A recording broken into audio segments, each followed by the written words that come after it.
And then we also have the inventory turnover ratio, and that's just where you take the sales and divide it by the inventory level.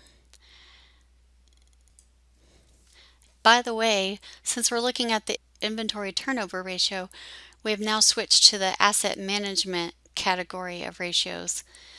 And what this tells us, the 4.1, it says that De Leon sells out of its inventory and restocks it 4.1 times per year.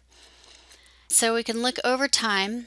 It looks like 2013 to 2015, it's basically a downward trend from 4.8 down to 4.1. They're also below the industry average of 6.1. So the industry is turning over its inventory a lot more quickly than De Leon. And so here we have like a summary for the comments for inventory turnover. So there's some things to consider. If it has really old inventory, it might be kind of obsolete. Or actually, since they have snack foods, it could be stale. So that would not be good, and they may have to, you know, write it off, throw it away, something like that. Or it just means that its inventory control procedures are pretty weak. Another important ratio is the days sales outstanding.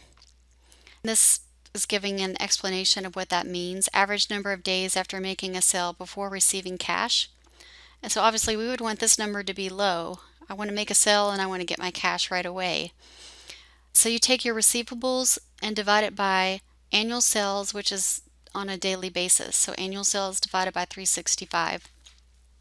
We see that basically it's taking customers 45.6 days to pay them after they've purchased their snack foods.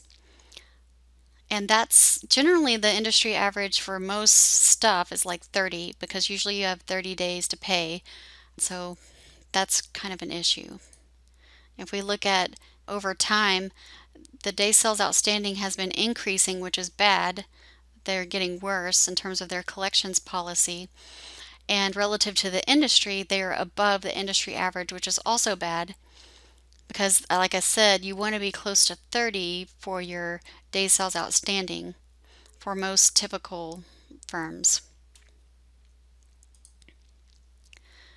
Then we also have the fixed assets turnover and total assets turnover. So how well are net fixed assets being used to produce sales? And so we get 8.61 for fixed assets turnover, and then how well are total assets being used to produce sales? And we get 2.01. And again, I need to be able to make a comparison to know if this is good or not. So now if we looked at the trend and the industry comparison for fixed assets turnover versus total assets turnover, we see that the firm's fixed asset turnover has been declining over time, well, 10 to 6.4 and then up a little bit to 8.6. So it looks like they're improving their fixed assets turnover and that they are actually better than the industry average on this one ratio. In terms of their total assets turnover, they have a steadily downward trend, 2.3, 2.12. That 2 is less than the industry average, so that's not good in terms of total assets turnover. And the main problem, the reason why they're getting that problem with total assets turnover is that they had a lot of accounts receivable and inventory. So if they could improve their days sales outstanding, they would have less accounts receivable. And if they could improve their inventory control, they would have less inventory. And both of those would cause their total assets turnover ratio to be better than the industry.